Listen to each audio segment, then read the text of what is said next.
In my previous video, I covered everything related to the witch cult and the authorities they were manifested by the various holders. However, that video was mostly focused on the witches of sin, so today, I wanted to provide an additional breakdown just on the witch cult in general, because they are connected to the witch factors as well, and go over things like their origins, motivations, organizational structure along with the sin archbishops. As usual, there will be spoilers for the ReZero series, so here's a warning just in case, and let me know who is your favorite sin archbishop. Now then, the witch cult is probably one of the most feared organizations in the ReZero world, as their existence has brought terror and fear to the inhabitants of the world for over 400 years. But despite the trail of misery and destruction they've caused, the organization has somehow managed to not only avoid eradication, there's still quite a lot of things not known about them aside from a few caveats they are revealed in the series. For starters, the witch cult will be established during the era when the Witches of Sin were still alive, with Patagus Romani Conti being one of the original founders alongside some unknown individuals, and it's possible that Fluger could be another founder given his relationship to Patagus and the Witches of Sin. Also, it was hinted that Pandora, the Witch of Vainglory, might have some influence or control within the cult as well, given the position of being able to order around the Sin Archbishops like Regulus Cornelius, the Sin Archbishop of Greece. That said, in regards to the purpose behind the creation of the cult, it's possible the organization was initially formed as a means to preserve the legacy and powers left behind by the Witches of Sin through either the worship of them or having control of the witch factors possessed by them, because it's clear there are methods to extract and store witch factors like the black box that Fluger gave to Patagus. Furthermore, despite the relation it has to the Witches of Sin, the cult seems to prioritize the worship of Satella, the Witch of Envy, and is more connected to her as compared to the other witches. That's why the ultimate goal of the organization was even speculated to be the resurrection of Satella, although it has been disputed by cult members whether they still follow this objective or not. Granted, the cult does have a ritual called the trial, which is supposed to help determine the compatibility of someone to inherit Satella's soul, but the exact procedure to conduct the trial is currently unknown, and Patagus had apparently tried performing this trial on Emilia when he attacked Roswell Manor. Nonetheless, around 250 to 150 years before the main series, the cult had distanced themselves from the Witches of Sin as they started a campaign to erase all records belonging to the witches from history, and it's unknown what led to this deliberate historical revisionism, but they're clearly adamant to remove everything, like how the Vlachian fortified city of Gagla was literally burned to the ground just because of a rumored auction involving an artifact related to the witches. With that covered, the cult itself is comprised of a basic organizational structure, with common culters at the bottom, while the Sin Archbishops serve as the leaders. So starting with the former, they're the primary source of manpower and the exact number is unknown, but it was stated that Patagus had the largest group, numbering around 100 or so members. As for the criteria to join, there apparently isn't one because according to a member named Faust, the cult was quite desperate for new recruits, so they were willing to take literally anyone, even if they don't believe in their ideology. But despite this, the members were surprisingly loyal to the organization as they don't even care about being used as fodder. That's why a common tactic used by them is to just trigger the magical stones embedded in their bodies to essentially become suicide bombers, to either ensure mutually assured destruction for both sides, or to just prevent information about the cult from leaking to the enemies. But apart from suicide tactics, cult members rely on guerrilla tactics as well to take down a much stronger or greater number of enemies with a smaller group. It was for these reasons that made exterminating and hunting down the witch cult so difficult. And to further induce a greater sense of fear onto their enemies, members of the cult often behave in very abnormal ways, such as having minimal movement and speech in order to come across as more like puppets rather than humans. Regardless, for the equipment, all members are given a standard issue robe and hood, which is adorned with the symbol of the cult, and this outfit oddly resembles a certain hate group in our real world to further emphasize what kind of horrible people they actually are. Not only that, members will be receiving a medallion that carries the organization's coat of arms, and the Gospel as well, which is a book based on the Book of Wisdom that was created by Echidna, the Witch of Greed. This allows the holder to read about their future, but because Gospels are just defective imitations, it can only provide limited and vague details that will guide the user to their desired outcomes, and Gospels are actually used to identify other cult members, like when Patagus asked to see Subaru's Gospel to ensure his membership of the cult. Also, it seems that cult members will often start manifesting something known as miasma after they join, which is a type of corrupted mana associated with the Witch of Envy, and not much is known about miasma aside from the fact that it's harmless in small amounts, but at higher concentrations, it can cause madness, environmental corruption, and witch beasts will even attack anyone with this corrupted mana signature. In any case, going over the Sin Archbishops, let's start with Patagius, who represents Sloth, and before he took in the Sloth witch factor, he was already given the title of Archbishop because of his many contributions to the cult.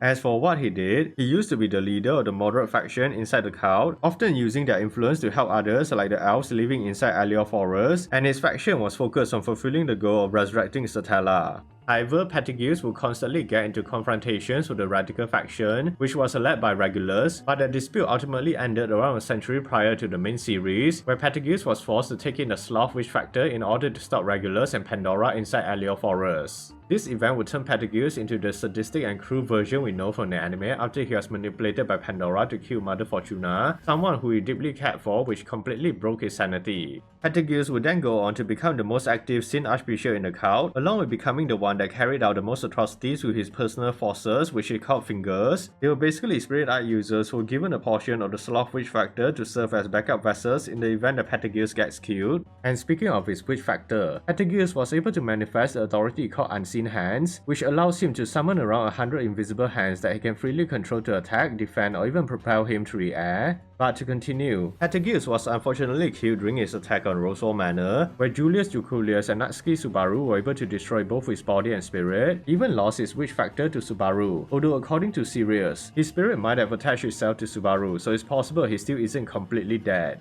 Also, did you know that the name Patagius is based on the red supergiant star located in the constellation of Orion? And because it's often referred to as the arm of Orion, it's likely the inspiration behind his unseen hands. Moving on, we have Sirius Romani Conti, the Sin Archbishop of Wrath, and not much is known about her other than she is batshit crazy and obsessed with Patagius, even taking his surname along with proclaiming herself as his wife. She is considered to be the most capable when it comes to physical combat, being highly proficient in the use of fire magic and her chains. She was even able to somewhat hold her own against Reinhardt during one of Subaru's loops in Prestella. As for the authority she manifested, it's called soul washing, allowing her to manipulate the emotions of others or control their sensations to inflict damage across multiple people. Also, this isn't exactly a power, but Sirius was apparently plagued with extremely bad luck, because after a defeat during the incident at Prestella, Belscamp was responsible for transporting her to the prison tower, and over the course of the journey, their convoy constantly encountered misfortune like being attacked by bandits and witch beasts, or being delayed by bad weather and road conditions.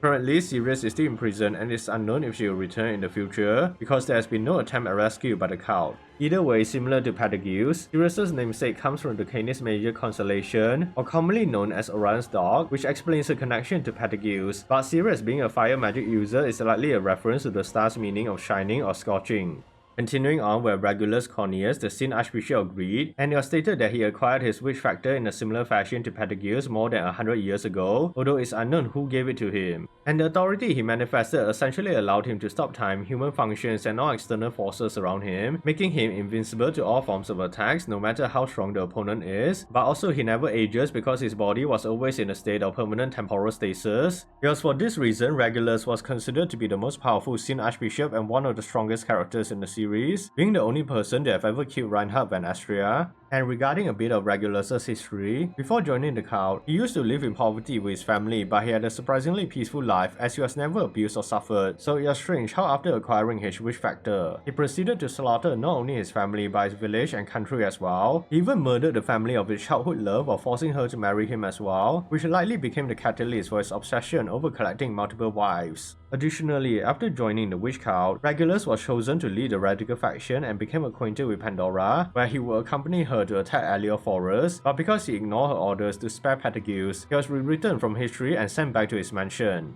Unfortunately, during the events of Prestella, Regulus was defeated by the combined efforts of Subaru and Reinhardt, and his greed witch factor now belongs to Subaru. With that covered, Regulus' name also came from a celestial body, deriving from the brightest star in the Leo constellation, and is fitting the translation of the name is either Prince or Little King, which is a direct reference to one of his abilities. Next is the Sin Archbishop of Las Capella Emeralda Lugunica, and it's unknown when she joined the cult, but she could be related to the Lugunica royal family, given her name being similar to a princess that existed in the past, but was apparently disposed by the royal family because of a terrible, cruel and vile personality. However, Capella might just be emulating the princess as a way to further ruin the image of the Lugunica royal family since her true appearance hasn't been revealed in the series. That said, Capella's authority provides her with the ability to not only transform into any creatures or beings, she can even defensively reshape her body to regenerate from most injuries. But her most sadistic way of using this ability is turning others into grotesque creatures or just mounds of flesh. Furthermore, Capella has her own personal mercenary group as well, which comprises of talented individuals that she recruited over the years who she calls her children, and she mainly uses them for her own benefits and goals. Notable members include Elsa Greenheart and Meili Portrude. Roy Alpha, the Sin Archbishop of Gluttony, was also implied to be one of her children because he refers to Capella as Mama, the title that mercenaries use for her, but it hasn't been explicitly confirmed.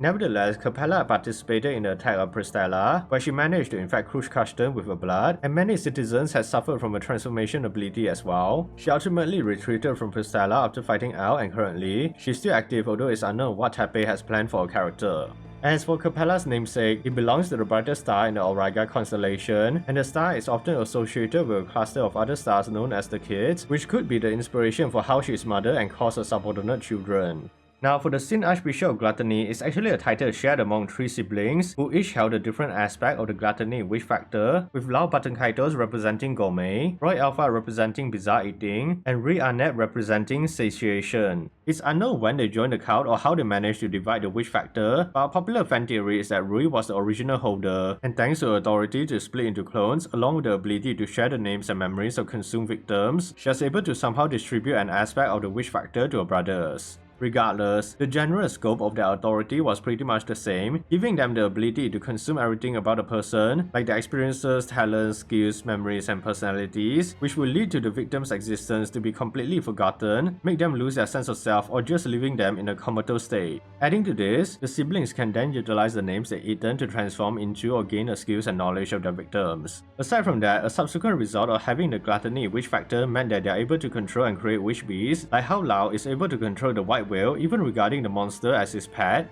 Having said that, following the Battle of Prestella, Lao Buttonkaitos and Roy Alpha had tracked down Subaru's team during their expedition to the Pleiades watchtower, but it will be here that they were both defeated, with Lao having been decapitated by Ram, while Roy has been sealed away with the same technique that was used on the Wish of Envy. Rui, on the other hand, had faced Subaru inside the Corridor of Dreams, and because she tried to steal his return by death by having a clone of herself enter him as a Witch Factor, it greatly traumatized her, so it resulted in the Witch Factor Rui fighting against the original Rui. This ultimately led to Rui losing her mind and sense of self, regressing into an infant-like state, but somehow she became quite attached to Subaru, and after being renamed by him to Spica, she became one of his allies. So continuing on to the meaning behind their names, the last name of Lao Buttonkaitos is actually the traditional name used for Zeta Ceti, a star located in the Cetus constellation, which can also be translated to belly of the sea monster, referring to how he is a representation of the white whale. Then for Roy Alpha, his last name is based on the brightest star in the Hydra constellation, and because the meaning for the star is also known as the backbone of the serpent or the water snake, it's likely a relation to the black serpent. Lastly, Rui Arnett's last name used to be the name for the Alpha Leprous, the brightest star in the Lepus constellation, which comes from the Arabic word Arnab that means hare or rabbit, so it's an obvious connection to the Great Rabbit.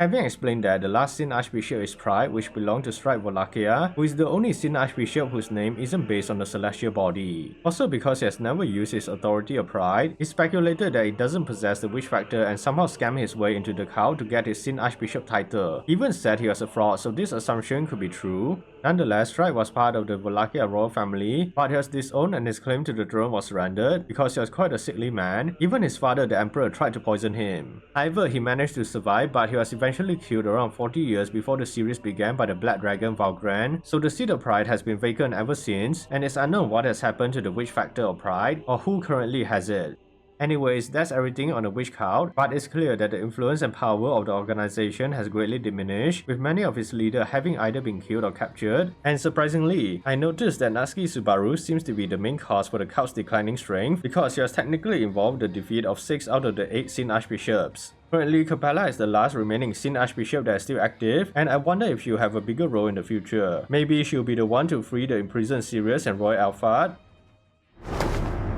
私は魔女教滞在司教タイダ担当ベテルギウス・ロマネ・コンティです